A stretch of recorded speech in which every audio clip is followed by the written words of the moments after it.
지금 미국 역사상 가장 잔인한 경제 실험의 한가운데에 서 있습니다. 샌드위치 한 개 가격이 5달러에서 15달러로 뛰고 부동산 가격은 천정부지로 치솟고 가스값은 매일 새로운 기록을 경신하는 세상 말이죠. 경제 지표는 사상 최고치를 기록하고 있습니다. 세계 GDP는 역대 최고, 주식시장도 연일 신고가, 실업률은 53년 만에 최저 수준이에요. 그런데 이상한 일이 벌어지고 있습니다. 미시간 대학교 소비자 신뢰 지수가 1966년 조사 시작 이래 최저치를 기록했어요.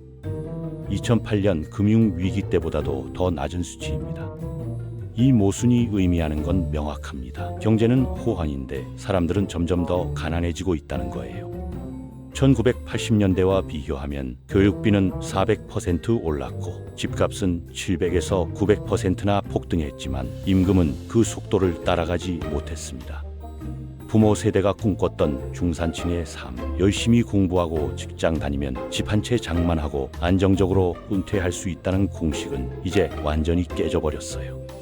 더 충격적인 건 이게 우연이 아니라는 겁니다. 2020년 이후 새로 만들어진 부의 3분의 1을 상위 1%가 가져갔어요.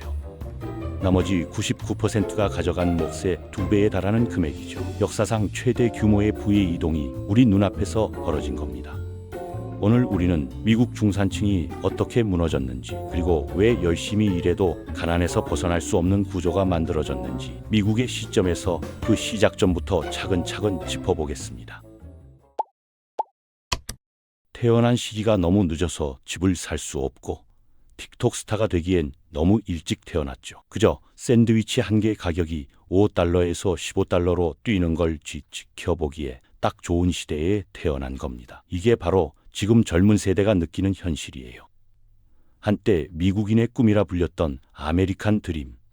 그 개념은 이제 완전히 신화가 되어버렸습니다. 학교를 졸업하고 열심히 일하면 하얀 울타리가 있는 집을 사고 결혼해서 행복하게 은퇴를 준비할 수 있다는 그 약속 말이에요. 지금 10대나 심지어 30대에게 아메리칸 드림에 대해 물어보면 대부분 이렇게 대답할 겁니다. 그건 완전히 거짓말이에요. 중산층의 삶이란 바로 이 꿈을 현실로 만드는 것과 같았어요. 평범한 미국인이라면 누구나 누릴 수 있어야 했던 삶이었죠. 하지만 세상은 변했습니다. 중산층이 무너지고 있고 부자와 가난한 사람 사이의 격차는 점점 더 벌어지고 있어요. 이런 현상을 만든 요인들은 정말 많은데 저는 금융 전문가는 아니지만 꽤 충격적인 통계들을 알게 됐습니다. 그래서 오늘은 왜 중산층이 사라지고 있는지, 왜 부자는 더 부자가 되고 가난한 사람은 더 가난해지는지 제가 아는 선에서 최대한 설명해 드리려고 해요. 가장 먼저 이해해야 할 건 우리가 직관적으로 잘못 알고 있는 사실입니다. 지금 미국은 경기 침체 상태가 아니에요. 사실 경제는 기술적으로 보면 그 어느 때보다 좋은 상태입니다. 전 세계 GDP는 역사상 가장 높은 수준이고 올해 10월 미국 증시는 사상 최고치를 기록했어요. 2023년 실업률은 3.4%로 53년 만에 최저치를 찍었고 인플레이션도 낮아지고 있죠. 그런데 가장 큰 질문은 이겁니다. 왜 대부분의 사람들은 이걸 전혀 느끼지 못할까요? 미시간 대학교 소비자 심리 지수라는 게 있어요. 이건 소비자들이 자신의 재정 상태와 경제 상황에 대해 얼마나 낙관적으로 느끼는지 측정하는 경제 지표인데 1966년 조사를 시작한 이래 최저 기록을 경신했습니다. 놀랍게도 2008년 대공황 때보다도 더 낮은 수치예요. 바로 여기서 우리는 이 문제의 본질을 이해할 수 있어요. 이런 통계들은 전체 경제를 기반으로 한 경제 이론이지 각 개인의 현실이 아니라는 거죠. 우리 모두는 경제를 매우 자기중심적인 관점에서 바라보는 경향이 있습니다. 여기서 자기중심적이라는 말을 쓴 건 여러분을 화나게 하려는 게 아니라 대부분의 사람들이 경제가 자신과 주변 사람들에게 어떤 영향을 미치는지만 본다는 걸 설명하기 위해서예요. 그러니까 평범한 사람들이 일상적으로 돈을 쓰는 항목들과 그 가격이 어떻게 변했는지 한번 살펴볼까요? 식품 가격은 지난 30년 동안 20%에서 200% 사이로 올랐어요. 대학에 가고 싶으신가요? 그럼 1980년대 등록금보다 최소 400% 이상 더 내셔야 합니다. 집을 사거나 아파트를 임대할 생각이세요? 그건 약 700%에서 900% 정도 올랐죠. 물론 임금이 오르고 돈을 더 찍어내고 수요가 변하면서 물가가 오르는 건 당연한 일이에요. 하지만 임금이 오른 폭과 비교해서 상품과 서비스 가격이 오른 폭은 정말 말도 안 되게 차이가 납니다. 구체적인 숫자로 보면 더 충격적이에요. 조부모 세대가 25살이었을 때 인플레이션을 감안한 세전소득은 77,400달러였습니다. 공립대학 연간 비용은 소득의 4%였고 집값은 연소득의 3배였어요. 그러니까 집 한 채 값이 1년 벌어서 모은 돈의 3배였다는 거죠. 부모 세대는 이보다 더 나빴고 지금 세대는 비교조차 할 수 없을 정도예요. 평균적으로 세전 소득도 더 적게 벌면서 공교육 비용과 주택 소유 비용은 터무니없이 더 비싸졌거든요. 제가 이런 이야기를 수없이 듣고 나서 가장 이해하고 싶었던 질문은 바로 왜냐는 거였어요. 무엇이 교육비를 이렇게 폭등시켰을까요? 교육은 더 많은 돈을 벌고 더 나은 교육을 받는데 엄청난 기여를 하잖아요. 그리고 집을 사는데 도움이 됐어야 할 학위를 받았는데 왜 이제는 점점 더 비현실적인 일이 됐을까요? 이 질문들에 대한 답은 다음 이야기에서 자세히 풀어보도록 하겠습니다. 하지만 한 가지는 분명해요. 지금 목격하고 있는 건 단순한 경기 순환이 아니라 미국 중산층이라는 계층 자체가 급속도로 무너지고 있다는 증거라는 겁니다. 경제 지표들은 분명히 좋아 보이는데 왜 그걸 전혀 체감하지 못하는 걸까요? GDP는 역대 최고고 주식시장도 계속 상승하고 있는데 말이에요. 사실 이 질문의 답은 생각보다 간단합니다. 경제가 성장한다는 건 파이 자체가 커진다는 의미인데 문제는 그 파이를 나눠 먹는 방식이 완전히 바뀌어 버렸다는 거예요. 1980년대만 해도 미국 중산층은 전체 부의 약 60%를 차지했어요. 하지만 지금은 그 비율이 40% 아래로 떨어졌습니다. 그럼 나머지 20%는 어디로 갔을까요? 당연히 상위 1%에게 갔죠. 더 놀라운 건 이 추세가 점점 더 빨라지고 있다는 겁니다. 2020년 이후 만들어진 새로운 부의 거의 3분의 2가 상위 1%에게 갔어요. 이건 하위 99%가 가져간 몫의 2배가 넘는 수치입니다. 여기서 우리가 이해해야 할 핵심은 경제 성장과 개인의 경제적 안정은 완전히 다른 개념이라는 거예요. 경제학자들이 말하는 성장이란 전체 파이가 커지는 걸 의미하지만 그게 내 접시에 담긴 음식이 많아진다는 뜻은 아니거든요. 오히려 파이는 커지는데 내 몫은 점점 작아지고 있는 게 현실입니다. 이게 바로 GDP는 올라가는데 미국인의 삶은 점점 더 팍팍해지는 이유예요. 교육비 문제를 한번 깊이 들여다볼까요? 1980년에 공립대학 4년 등록금은 약 1만 달러였어요. 지금은 얼마일까요? 최소 4만 달러에서 많게는 10만 달러가 넘습니다. 400%에서 900% 정도 올랐다는 건데 같은 기간 평균 임금은 겨우 2배 정도밖에 안 올랐어요. 그러니까 부모님이 대학 갈 때는 여름 내내 아르바이트하면 등록금을 낼 수 있었는데 지금은 졸업할 때쯤이면 평균 3만 달러의 빚을 지게 되는 거죠. 더 큰 문제는 이 학자금 대출이 다른 빚과는 완전히 다르게 작동한다는 겁니다. 파산 신청을 해도 학자금 대출은 거의 탕감되지 않아요. 집을 팔거나 차를 포기하면 그 빚은 없어지지만 학자금 대출은 평생 따라다닙니다. 이게 무슨 의미일까요? 젊은 세대가 사회생활을 시작하기도 전에 이미 수만 달러의 빚을 짊어지고 출발한다는 거예요. 집을 사거나 결혼을 하거나 아이를 낳는 일들이 점점 더 늦어지는 건 당연한 결과입니다. 주택 문제는 더 심각해요. 1980년대 평균 주택 가격은 연봉의 3배 정도였습니다. 그러니까 3년치 월급을 모으면 집을 살 수 있었다는 거죠. 물론 대출을 받아야 했지만 그래도 현실적인 목표였어요. 하지만 지금은 어떨까요? 평균 주택 가격이 연봉의 7배에서 10배가 넘습니다. 샌프란시스코나 뉴욕 같은 대도시는 15배가 넘는 경우도 있어요. 여기서 재미있는 역설이 생깁니다. 집값이 너무 비싸니까 많은 젊은이들이 집을 포기하고 임대를 선택하는데 그러다 보니 임대 수요가 폭발적으로 늘어났어요. 수요가 늘면 당연히 가격도 오르죠. 그래서 지금은 월세를 내는 것만으로도 월급의 40%에서 50%를 써야 하는 상황이 됐습니다. 예전에는 월급의 30% 이상을 주거비로 쓰면 과도하다고 봤는데 이제는 그게 최소 기준이 돼버린 거예요. 이런 상황에서 저축은 거의 불가능해집니다. 월급의 절반을 집세로 내고 학자금 대출 상환하고 식비에 교통비까지 쓰고 나면 남는 게 없어요. 그러니 비상금을 모으는 것도 투자를 시작하는 것도 현실적으로 어렵죠. 미국인의 약 60%가 예상치 못한 $1,000 지출을 감당할 수 없다는 통계가 있어요. 이게 바로 중산층이 무너지고 있다는 가장 직접적인 증거입니다. 그런데 왜 이런 일이 벌어진 걸까요? 여러 가지 이유가 있지만 가장 큰 요인 중 하나는 임금 상승률과 생산성 증가의 괴리예요. 1970년대까지만 해도 노동자의 생산성이 오르면 임금도 함께 올랐어요. 일을 더 효율적으로 잘하면 그만큼 더 많은 돈을 받았다는 거죠. 하지만 1980년대부터 이 연결고리가 끊어지기 시작했습니다. 생산성은 계속 올라갔는데 임금은 정체됐어요. 구체적인 숫자로 보면 1948년부터 1979년까지 생산성이 108% 증가했을 때 시간당 임금도 93% 증가했어요. 거의 비슷한 비율로 올랐죠. 하지만 1979년부터 2020년까지 생산성은 62% 증가했는데 임금은 겨우 17%만 올랐습니다. 이 차이는 어디로 갔을까요? 기업의 이익으로 갔고 그 이익은 주주들에게 돌아갔어요. 그리고 주식을 많이 가진 사람은 당연히 부유층이죠. 이런 구조적 변화가 만들어낸 결과는 명확합니다. 일을 열심히 한다고 해서 더 나은 삶을 살 수 있다는 약속이 깨진 거예요. 조부모 세대는 공장에서 일하면서도 집을 사고 자녀를 대학에 보낼 수 있었어요. 하지만 지금은 대학을 졸업하고 정규직으로 일해도 집을 사는 건 꿈도 못 꾸는 상황이 됐습니다. 이게 바로 아메리칸 드림이 신화가 된 이유예요. 더 심각한 건 이런 추세가 계속 가속화되고 있다는 겁니다. 2008년 금융위기 이후 연방준비제도는 경기를 살리기 위해 엄청난 양의 돈을 풀었어요. 이론적으로는 이 돈이 경제 전체에 골고루 퍼져야 했는데 실제로는 대부분 주식시장으로 흘러 들어갔죠. 주식을 가진 사람들은 더 부자가 됐지만 주식이 없는 사람들은 인플레이션만 겪게 된 겁니다.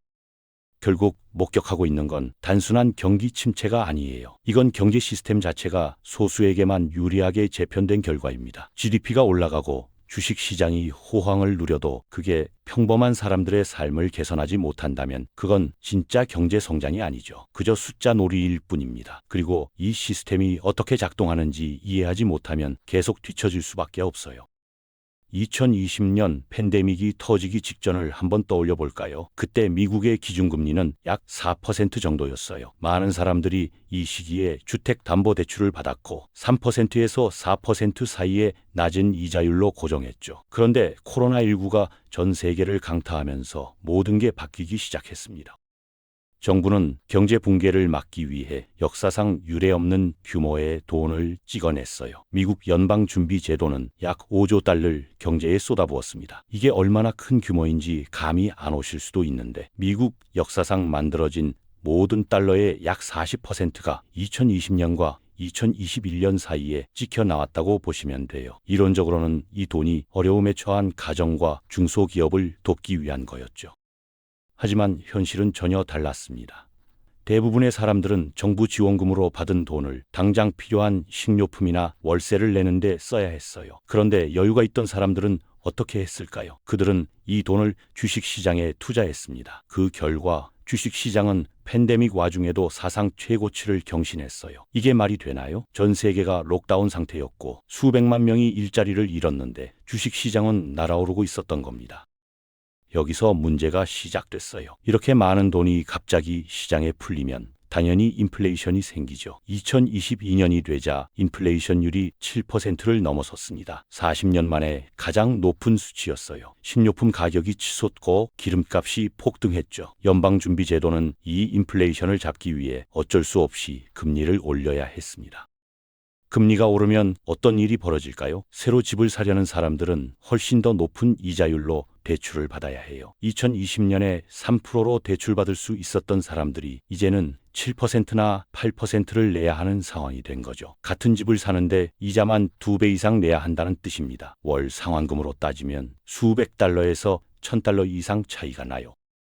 그런데 더 큰 문제가 생겼어요. 이미 낮은 금리로 집을 산 사람들은 어떻게 됐을까요? 그들은 절대 집을 팔려고 하지 않았습니다. 3% 이자로 고정된 좋은 대출을 포기하고 새로 7% 이자로 대출받을 이유가 없었거든요. 이직을 하거나 가족이 늘어나서 더 큰 집이 필요해도 그냥 참고 살기로 했어요. 그 결과 주택시장에 나오는 매물이 급격히 줄어들었습니다.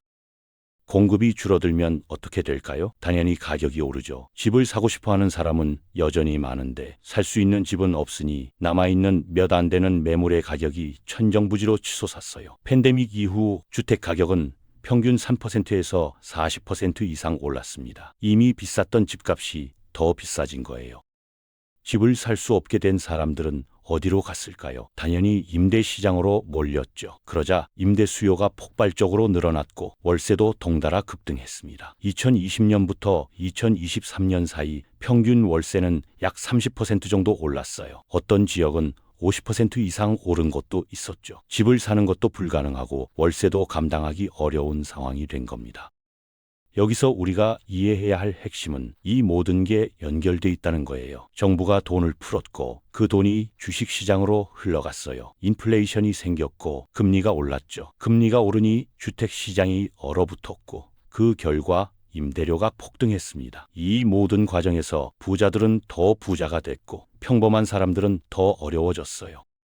구체적인 숫자로 보면 더 충격적입니다. 2020년 이후 만들어진 새로운 부의 약 63%가 상위 1%에게 돌아갔어요. 하위 99%라 가져간 몫은 37%에 불과했죠. 이건 역사상 가장 큰 규모의 부의 이동입니다. 팬데믹이라는 위기 상황에서 오히려 불평등이 더 심화된 거예요. 왜 이런 일이 벌어진 걸까요? 부자들은 이미 자산을 가지고 있었기 때문입니다. 주식이 있었고 부동산이 있었고 투자할 여유 자금이 있었어요. 정부가 돈을 풀자 그들은 그 돈으로 더 많은 자산을 샀죠. 주식을 샀고 집을 여러 채 샀습니다. 그 자산들의 가치가 올라가면서 그들의 부는 기하급수적으로 늘어났어요. 반면 평범한 사람들은 어땠을까요? 그들은 자산이 없었어요. 정부 지원금은 당장 먹고 사는데 써야 했고 투자할 여유 같은 건 없었죠. 오히려 인플레이션 때문에 생활비는 더 올랐고 월세도 더 내야 했습니다. 같은 경제 위기를 겪었는데 결과는 완전히 달랐던 거예요. 이게 바로 현대 자본주의의 가장 큰 모순입니다. 위기가 올 때마다 정부는 경제를 살린다는 명목으로 돈을 풀어요. 하지만 그 돈은 결국 자산을 가진 사람들에게만 흘러가죠. 자산이 없는 사람들은 인플레이션이라는 부작용만 떠안게 됩니다. 빈익빈 부익부가 시스템적으로 작동하는 거예요. 더 놀라운 건 이런 현상이 한국에서도 똑같이 일어났다는 겁니다. 한국도 팬데믹 때 엄청난 유동성을 풀었고 그 결과 서울 아파트 가격이 폭등했어요. 영끌이라는 말이 유행했죠. 영혼까지 끌어모아 집을 사야 한다는 뜻이었습니다. 그만큼 절박했다는 거예요. 결국 2020년부터 지금까지 일어난 일은 단순한 경기 부양이 아니었어요. 이건 역사상 가장 큰 규모의 부의 이전이었습니다. 중산층의 부가 상위 1%로 옮겨간 거죠. 그리고 이 과정은 아직도 진행 중이에요. 금리가 높게 유지되는 한 집을 살 수 있는 사람은 점점 줄어들 거고 임대료는 계속 오를 겁니다. 이게 바로 중산층이 무너지는 가장 직접적인 메커니즘입니다. 그렇다면 어떻게 해야 할까요? 솔직히 말씀드리면 완벽한 해답은 없어요. 하지만 이 불공정한 시스템 속에서도 자신을 지키고 조금이라도 나은 미래를 만들 수 있는 방법은 분명히 존재합니다. 가장 중요한 건 바로 금융 지식을 배우는 거예요. 부모님 세대는 금융 지식이 없어도 괜찮았어요. 그냥 열심히 일하고 저축만 하면 됐죠. 은행 이자율이 높았고 집값도 합리적이었으니까요. 하지만 지금은 완전히 다릅니다. 금융 지식이 없으면 이 게임에서 살아남을 수가 없어요. 이건 선택이 아니라 생존의 문제입니다.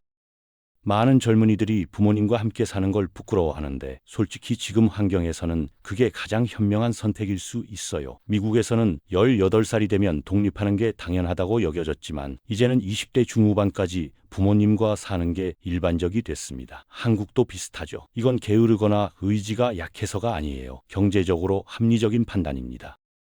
부모님과 함께 살면서 아낄 수 있는 돈을 투자에 돌려야 해요. 여기서 핵심은 빨리 시작하는 겁니다. 20대 초반에 시작하느냐, 30대에 시작하느냐에 따라 결과가 완전히 달라져요. 복리의 마법은 시간이 지날수록 기하급수적으로 커지거든요.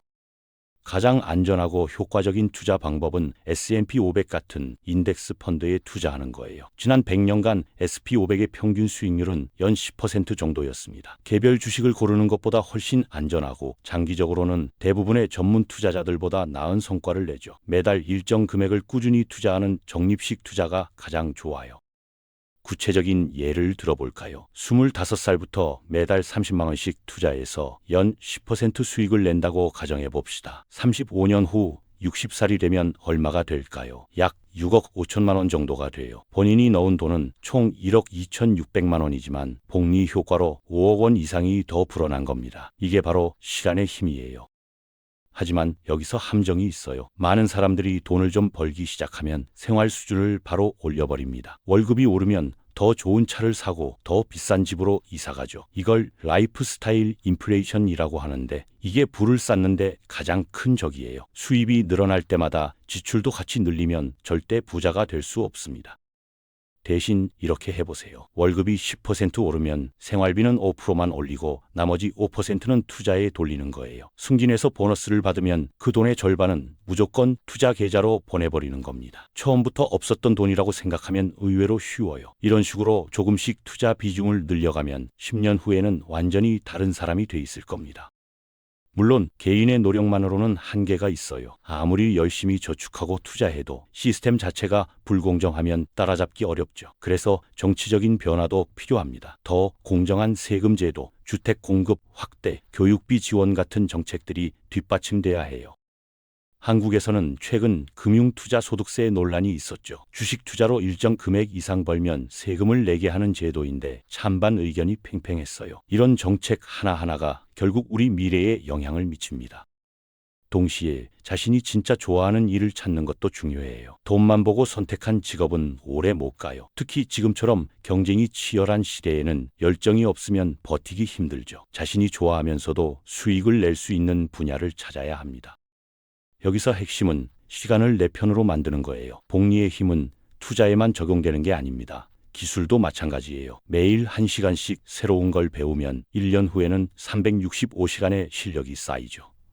5년이면 거의 전문가 수준이 됩니다. 이렇게 쌓인 실력은 아무도 뺏어갈 수 없는 자산이에요. 솔직히 지금 젊은 세대가 처한 상황은 정말 불공평합니다. 부모 세대보다 훨씬 더 열심히 일해도 더 적게 벌고 더 비싼 집값을 감당해야 하죠. 이건 개인의 잘못이 아니에요. 시스템의 문제입니다. 하지만 그렇다고 포기할 수는 없어요. 우리에게는 여전히 선택권이 있고 미래를 바꿀 힘이 있습니다. 결국 답은 두 가지예요. 개인적으로는 금융 지식을 쌓고 현명하게 투자하며 시간을 내 편으로 만드는 것, 그리고 집단적으로는 더 공정한 시스템을 만들기 위해 목소리를 내고 행동하는 겁니다. 둘 다 필요해요. 어느 하나만으로는 부족합니다. 어렵지만 불가능하지는 않아요. 지금 시작한다면 10년 후 여러분은 분명히 다른 위치에 서 있을 겁니다. 중산층이 무너지고 있다는 건 이제 통계가 아니라 모두가 체감하는 현실입니다. 1980년대 중산층이 전체 부의 60%를 차지했던 시대는 끝났고 지금은 40% 이하로 떨어졌습니다. 사라진 20%는 상위 1%에게 갔고 2020년 이후 만들어진 세부의 3분의 2 역시 그들에게 집중됐습니다. 생산성은 62% 올랐지만 임금은 17%만 올랐고 그 차이는 모두 주주 배당과 기업 이익으로 흘러갔습니다. 이 구조는 우연이 아니라 시스템의 결과입니다. 미국 정부가 5조 달러를 풀었지만 그 돈은 생활비가 아니라 주식시장으로 갔고 자산을 가진 사람만 더 부자가 됐습니다. 집을 살 수 없게 된 사람들이 임대시장으로 몰리면서 월세는 30% 급등했고 대학 등록금은 400% 올랐지만 임금은 2배도 안 됐습니다. 열심히 일한다고 나아지는 게 아니라 시스템 자체가 소수에게만 유리하게 재편된 겁니다. 그렇다면 어떻게 해야 할까요? 개인 차원에서는 금융 지식을 쌓고 일찍부터 투자를 시작해야 합니다. 25살부터 매달 30만 원씩 연 10% 수익률로 투자하면 60살에 약 6억 5천만 원이 되는데 이게 바로 복리와 시간의 힘입니다. 부모와 함께 살며 절약한 돈을 투자로 돌리고 수입이 늘어도 생활 수준을 급격히 올리지 않는 것. 이런 개인적 전략은 불공정한 시스템 안에서 살아남기 위한 최소한의 방어선입니다. 하지만 개인의 노력만으로는 한계가 있습니다. 더 공정한 세금 제도, 주택 공급 확대, 교육비 지원 같은 정책 변화가 필요하고 그러려면 우리가 투표로 의사를 표현하고 집단적으로 목소리를 내야 합니다. 한국도 마찬가지입니다. 고도 성장과 디지털 혁신을 이뤄낸 나라지만 청년 실업률과 자살률은 OECD 최상위권이고 부동산 가격은 소득 대비 세계 최고 수준입니다. 시스템의 신뢰와 안전망 없이는 개인의 노력도 한계에 부딪힐 수밖에 없습니다. 아메리칸 드림은 이제 신화가 됐지만 그 꿈 자체가 틀린 건 아니었습니다. 열심히 일하면 집을 사고 안정적으로 은퇴할 수 있다는 약속, 그건 한때 실제로 가능했던 현실이었습니다. 문제는 그 약속을 지탱하던 구조가 무너졌다는 거예요. 생산성 증가분이 노동자에게 돌아가지 않고 정부가 푼 돈이 생활비가 아니라 자산시장으로 흘러가고 집값과 등록금은 폭등하는데 임금은 제자리 걸음하는 구조. 이 시스템을 바꾸지 않는 한 개인의 노력만으로는 중산층으로 올라서기 어렵습니다. 그래서 이 미국의 현실을 통해 우리가 알 수 있는 건 두 가지 전략이 모두 필요합니다. 개인적으로는 금융 지식을 쌓고 현명하게 투자하며 시간을 내 편으로 만들고, 집단적으로는 더 공정한 시스템을 만들기 위해 목소리를 내는 것. 지금 젊은 세대가 처한 상황은 분명 불공평하지만 그렇다고 포기할 수는 없습니다. 10년 후 우리가 어디에 서 있을지는 지금 이 순간의 선택에 달려 있습니다. 시스템은 하루아침에 바뀌지 않지만 변화는 언제나 작은 실천에서 시작됩니다.